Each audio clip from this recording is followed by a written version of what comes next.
Hello, everybody. This is Olivia Robinson, and I am sitting in my garage with my cup of tea, and it's a beautiful rainy day outside, loving this weather. And I wanted to read you an excerpt from this book. It's called A Course in Miracles, and it's a book for people who want to do healing of their own mind and learn how to love the world and themselves correctly. And I think these are lessons and tips that a lot of the younger generation don't know about, and I'd love to reach out to the younger generation with um, these excerpts and lessons. And I am in a point in my life right now that's kind of difficult, and I found a section that I think can benefit a lot of people, and I just wanted to grow with you today. So, this is chapter 22, section 4, and it is called The Branching of the Road. And it begins with, when you come to the place where the branch in the road is quite apparent, you cannot go ahead.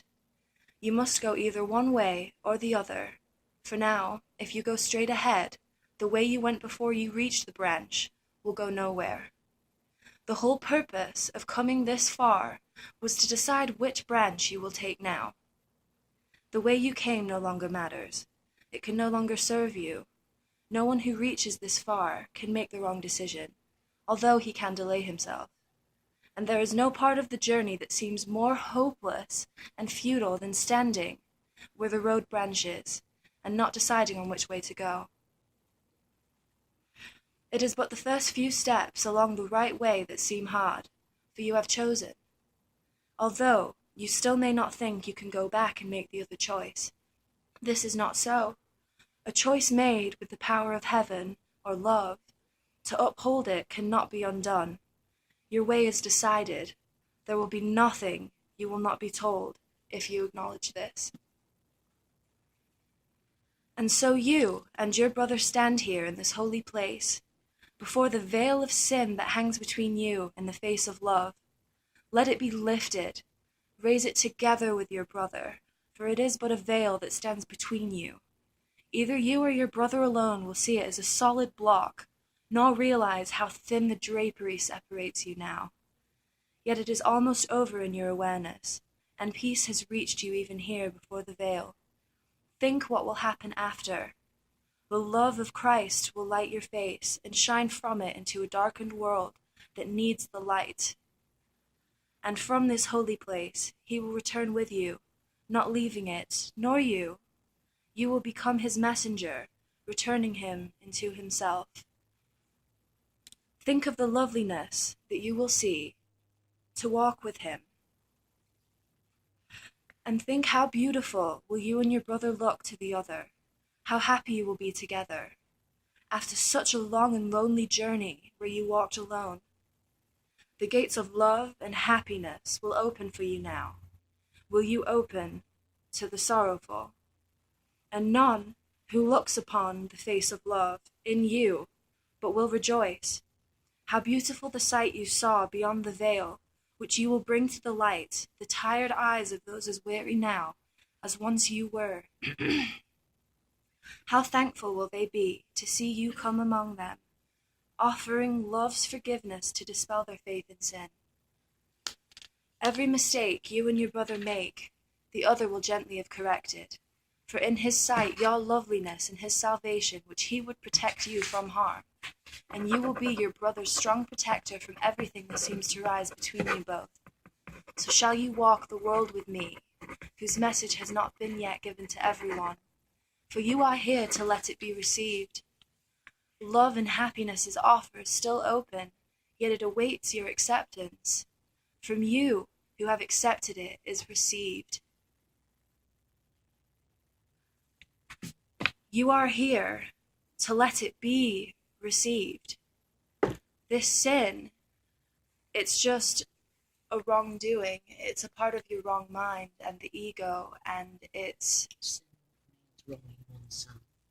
wronging yourself To all who share the love of God, the grace is given to be the givers of what they have received, and so they learn that it is theirs forever.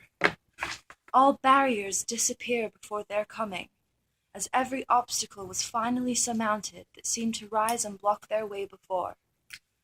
This veil you and your brother lift together opens the way to truth to more than you.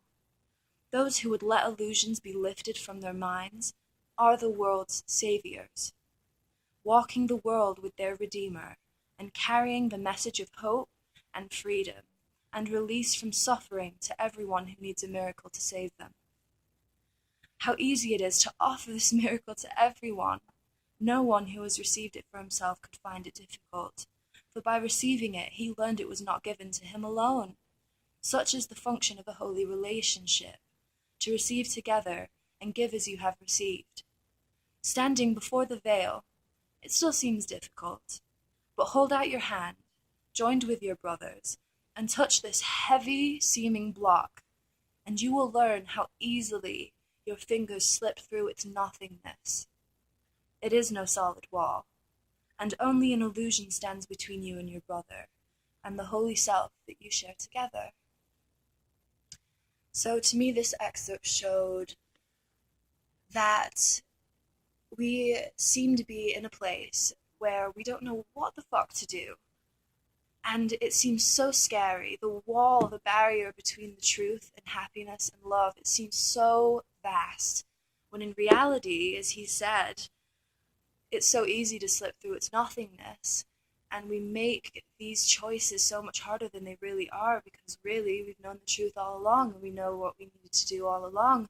We just get so bombarded with fear and just confusion, and we don't know what to do. And in reality, well, this reality, we've always known what to do.